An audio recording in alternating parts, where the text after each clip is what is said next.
হুমায়ুন কবিরের সময় এসেছে এই ধরনের লোককে সবক শেখানোর। মমতা ব্যানার্জি মুখ্যমন্ত্রী নন, আপনি দুর্বল মুখ্যমন্ত্রী পেয়ে যা খুশি করেছেন, যা খুশি বলেছেন। মুসলিম ভোটকে কনসলিডেট করার জন্য আপনি এই খেলাটা খেলছেন। আপনি কান খুলে শুনে রাখুন, আপনাকে এইভাবে ধমক হুমকি বেপরোয়া লাগাম ছাড়া কথা বলতে দেব না, দেব না, দেব না। নওদা বিধানসভার বিধায়ক মাননীয় হুমায়ুন কবিরের দুটি জায়গায় অত্যন্ত আপত্তিজনক, সাম্প্রদায়িক এবং সমাজ এবং রাজ্যের পক্ষে ক্ষতিকারক বক্তব্যের উপরে আমার সঙ্গে পরিষদীয় মন্ত্রী ডক্টর শঙ্কর ঘোষ যোগাযোগ করেছিলেন। আমি তাকে আশ্বস্ত করেছিলাম যে মাননীয় অধ্যক্ষ মহোদয় অনুমতি দিলে আমি এই সংক্রান্ত একটি স্টেটমেন্ট হাউসে রাখব। প্রথমত, মাননীয় হুমায়ুন কবির যে বক্তব্য রেখেছেন, এই বক্তব্য আপনাদের কাছে আমি পড়ে শোনাচ্ছি। 26/6/2026 afternoon Humayun Kabir MLA Nowda AC, তিনি একটি উনার পার্টির মিটিং কাশীপুরে রেজিনগরে করেছেন।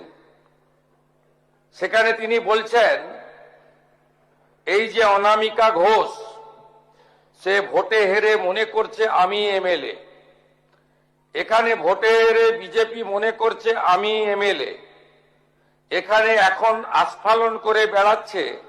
তা আমি শুভেন্দু অধিকারীকে সেদিন বলেছি যে আপনি ভোটে জিতেছেন, আপনার দল জিতেছে, খুব ভালো কথা, কিন্তু মুর্শিদাবাদে আস্ফালনটা একটু কম করবেন। আমি যেদিন ময়দানে মুসলমানদের নিয়ে নেমে যাব না, সেদিন এমন ছাটা ভাগা মার শুরু করবে যে আপনাদের পতাকা বহন করার লোক থাকবে না। কেস এরকম কেস আমাদের বহরমপুরে জেল খাটা আছে। 5000 লোককে আপনি বহরমপুর সেন্ট্রাল জেলের যা আয়তন, তাতে 4700 বা 4800 বেশি লোক ধরে না। লাখে লাখে লোককে রাস্তায় নিয়ে নামাবো আর ছাটা ভাঙা মার দেব আর জেলে যাব। কদিন জেলে আটকে রাখতে পারবেন, কত খাওয়াতে পারবেন দেখব।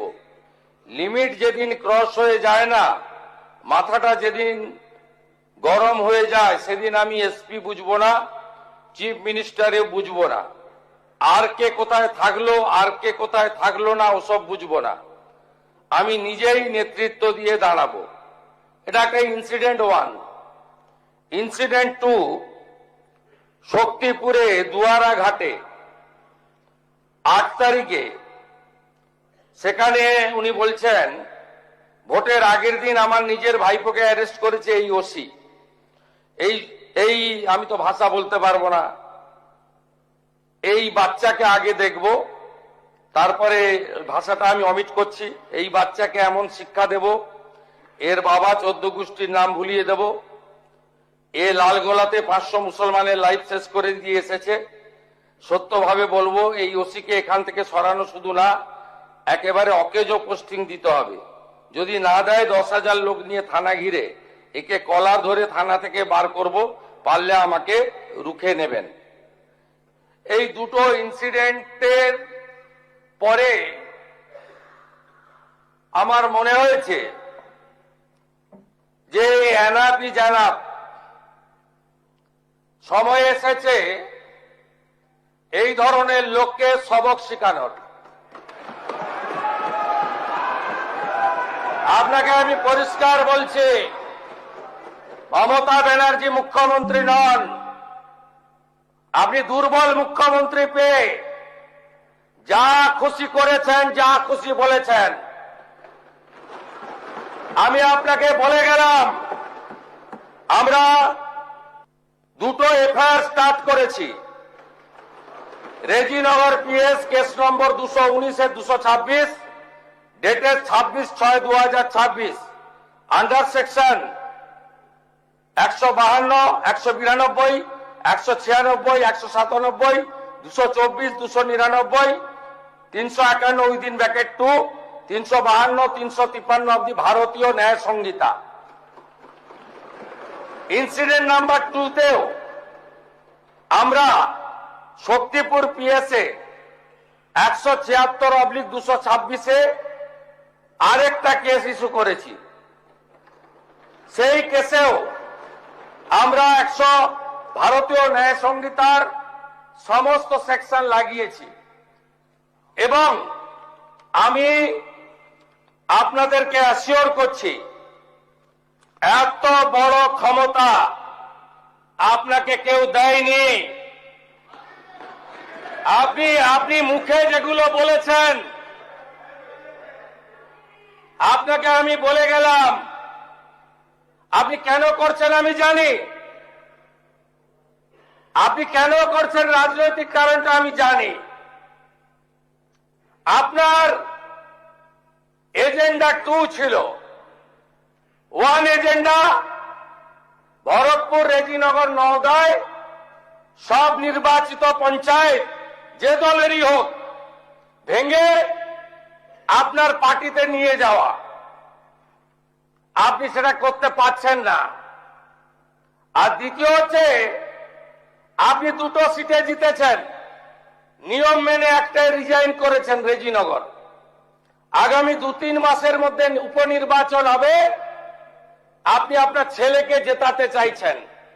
72% মুসলিম আছে, মুসলিম ভোটকে কনসলিডেট করার জন্য আপনি এই খেলাটা খেলছেন। আপনি কান খুলে শুনে রাখুন, আপনাকে এইভাবে ধমক হুমকি বেপরোয়া লাগাম ছাড়া কথা বলতে দেব না, দেব না, দেব না। আপনাকে আমি শুধু 3টে উদাহরণ দিলাম। সন্দেশখালীতে একজন ছিল,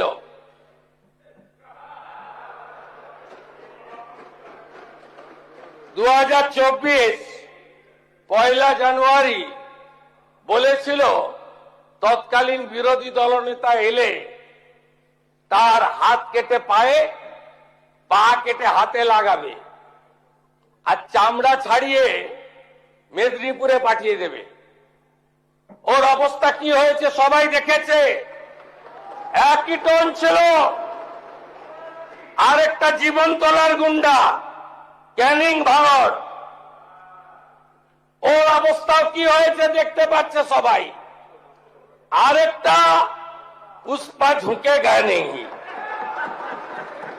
এমন ঝোঁকা ঝুঁকেছে খালি পায়ে, ছোট প্যান্ট পরে, কান ধরে উঠবস করতে করতে যাচ্ছে।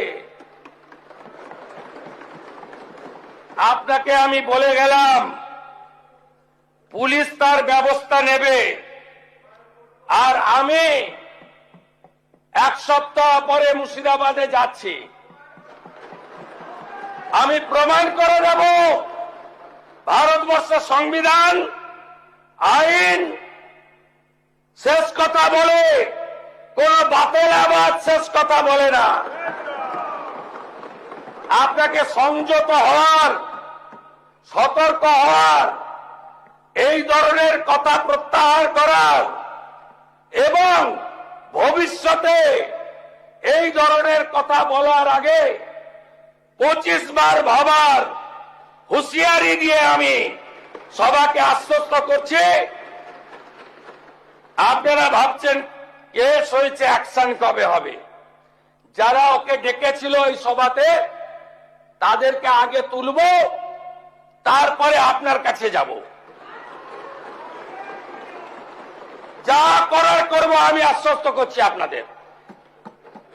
আপনি ধরে রাখুন, এটা ওর শেষ বক্তব্য, ধরে রাখতে পারেন।